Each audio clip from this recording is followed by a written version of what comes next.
오늘 본문은 우리 호세아서는 이제 하나님께서 호세아와 고멜 부부 관계로 하나님과 우리와의 관계, 그 사랑에 대해 말씀하셨는데, 오늘은 부부 관계가 아니라 부모와 자녀의 관계로 하나님의 사랑에 대해 말씀하고 계십니다. 우리 1절을 보면 이렇게 되어 있습니다. 이스라엘이 어렸을 때에 내가 사랑하여 내 아들을 애굽에서 불러냈거늘 그랬습니다.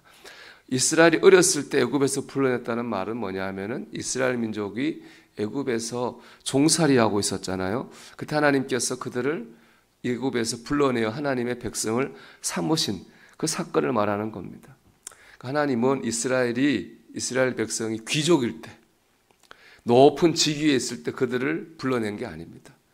그들이 종일 때 정말 내세울 것이 아무것도 없을 때, 오히려 부담이 될 짐이 될 만한 존재일 때 그들을 찾아가셨고 그들을 부르셨어요. 로마서 5장 8절 이걸 뭐라고 설명했느냐? 우리가 아직 죄인 되었을 때에 그리스도께서 우리를 위해 죽으심으로 우리에 대한 하나님의 사랑을 확증하셨느니라 그랬어요. 우리가 아직 죄인 되었을 때에, 우리가 아직 종이었을 때에 하나님은 그럴 때 우리를 사랑하셨다는 거예요. 왜 하나님 우리가 종일 때, 우리가 죄인 되었을 때 우리를 사랑하셨습니까? 1절에 보면 답이 나오죠. 내가 사랑하여 내 아들을 그랬습니다. 우리가 하나님이 사랑하시는 하나님의 아들이고 하나님의 딸이기 때문에 그렇습니다. 아들, 딸, 이 말 앞에는 잘나고 못나고가 아무 의미가 없습니다. 잘나도 내 아들이고 못나도 내 아들입니다. 잘났든 못났든 내 아들, 내 딸인 거잖아요. 내 아들, 내 딸, 그 하나만으로 사랑할 이유는 충분하고도 넘칩니다.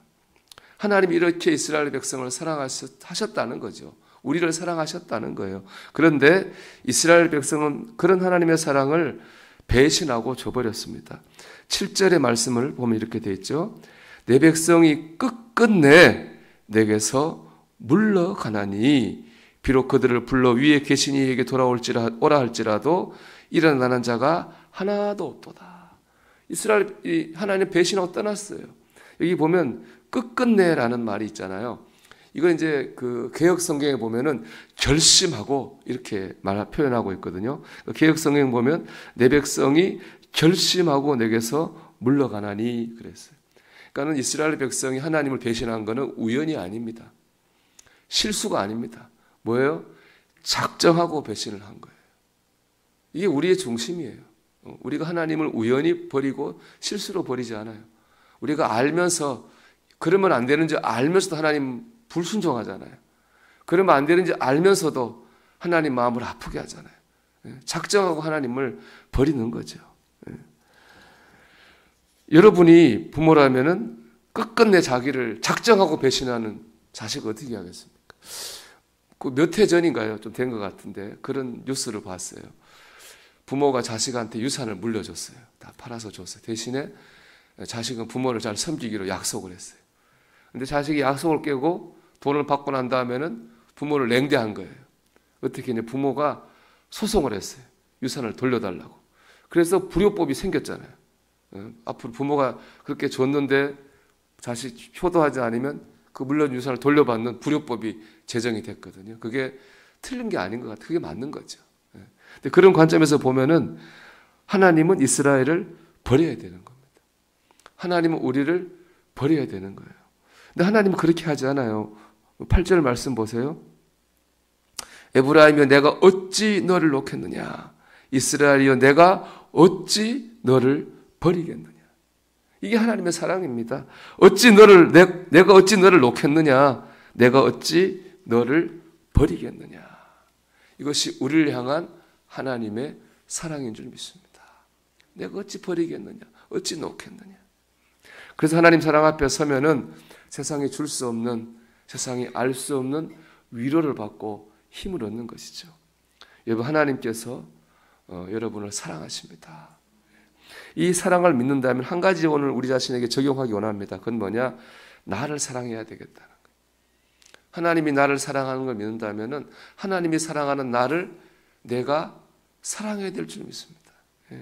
아무리 실망스러운 상황이어도 우리 자신에게 절망해서는 안 됩니다. 힘든 현실이어도 우리 자신을 포기해서는 안 되는 거예요. 하나님의 사랑으로 우리 자신을 사랑해야 됩니다. 한 대학교 강의실에서 교수님이 10만 원짜리 수표를 들고 학생들에게 물었습니다. 혹시 이 수표를 가질 사람이 있나요? 학생들이 서로 나를 달라고 손을 들었어요. 이번에 교수님이 수표를 막 손으로 후겼습니다.